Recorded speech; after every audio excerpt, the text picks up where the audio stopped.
Hey, welcome. This is going to be a speedrun demonstration for Cureocity, an indie game available for free on Steam and many other locations. Timing will start when we select start, not when we get into the game. When you select start, it actually takes a couple of seconds to actually get into the game. You'll still see the menu for a bit. And timing will end when we see an ending screen. There'll be a particular frame that comes up. It'll say ending and which ending we achieved. We will be showing the true ending percent in this run, which means we will be specifically going for the recover ending. But with that out of the way, this is a quick run with a lot of little things to do, including, amusingly, mashing tech. So we'll get started in 3, 2, 1, go. Alright, so once again, this is Cureocity. This is version 1.1, so we can skip that opening cutscene. But in Cureocity, we're playing as a pair of adventurers. Ethan is the more experienced, and they will be helping us along our way. And we are the wonderful Bay, who will be the knight in shining armor for our wonderful healer. And so we have already finished our first fight, and speedrun tech, if you have the mouse and you're clicking on the text box, you can actually click through faster. So there is mashing tech as to where your mouse is. And I have already missed a split. So this is a wonderful little ghost. And all we're going to do is just let them go on their way.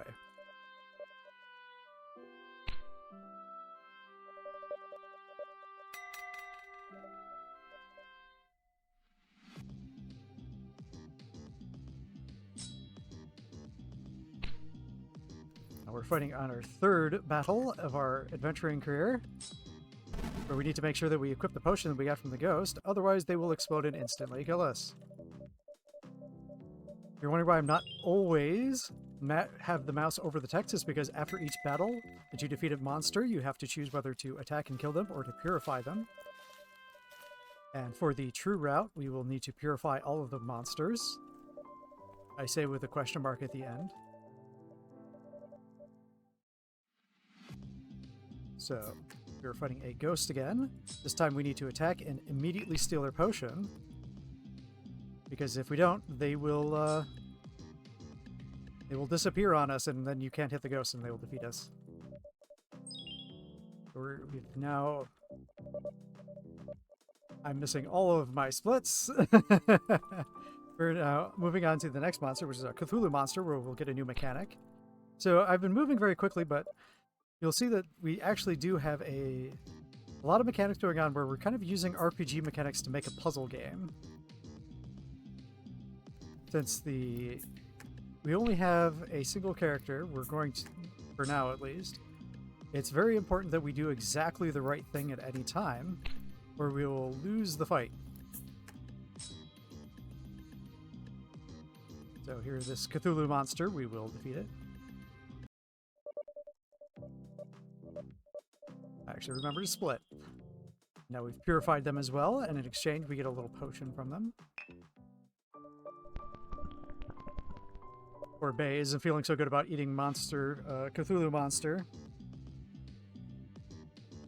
But now we're fighting a goblin, which seems kind of a downgrade, but now we have two characters, so it's gotten dangerous enough that Ethan feels it is necessary to join in the fight. And I have overmashed. Luckily, this game is very forgiving, so even if you overmash, you need to be careful where you're clicking, because you may accidentally double action. I did need to make a swap. And then for this last one, it doesn't matter what Ethan is up to, so we'll have him do nothing, and we will win the fight. Kind of embarrassing. But loss of a fight doesn't really lose us any time. So we're going to continue on our adventure. We're continuing to learn about being an adventurer, and we're going to learn a little bit more about Ethan's background. Maybe a little bit about Bay along the way. Ethan, for now, is a very taciturn person. You'll notice that they can't use one of their arms in combat.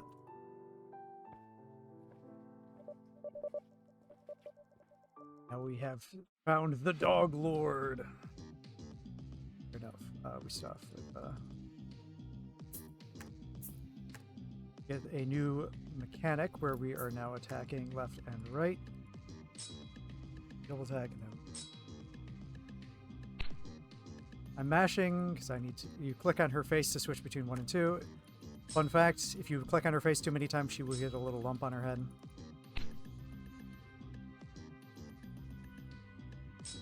So, have Ethan on cleanup duty on the mobs, while Bay will be attacking forward. And the last phase, we will just dual attack on the boss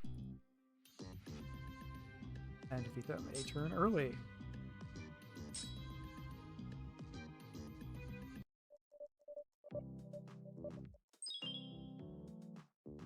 And we've purified the puppy. Now it's on to fighting everyone's worst fear in a game. A mirror match. It's literally a mirror. It's also a damage rush. Look at those sad eyes.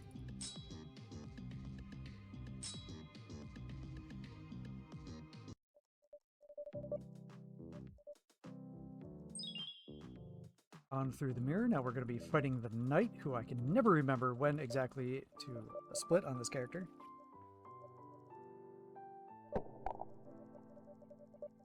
There's the little slime we helped before. They're coming along for the adventure.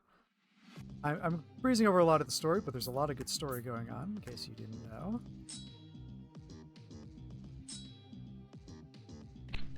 But the important part for this is this phase. We're going to steal his potion. Go back to just smacking him in the face.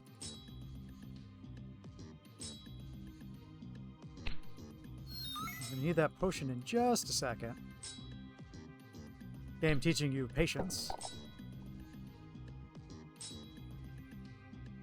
Because we're now in phase 2, and if we didn't have that potion, you cannot do enough damage to win this damage rush.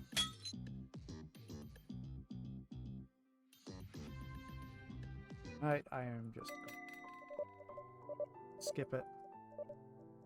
I don't know. I'm going to be honest, I don't remember when that split is.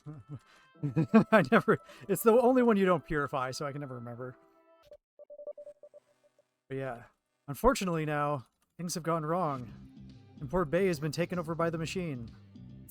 But Ethan, with her arms back in working order, is going to have to take the fight to poor Bay. But this is a bit of a puzzle because she has special actions that she does in retaliation to you. So you need to avoid falling into that trap. And here is also the final trap of the game. We need to let the timer run out so that we can give her a hug. We don't need to purify Bay. She just needed a hug. She's just a wonderful person. She deserves all of the hugs. And that's time. So that was Curiosity True Ending Percent with a little bit of a mistake in there, but that's okay because the game's super forgiving. And along the way, we've been learning a little bit about Bay, about Ethan, about past, using RPG mechanics as a puzzle. So thank you for watching this speedrun demonstration of Curiosity.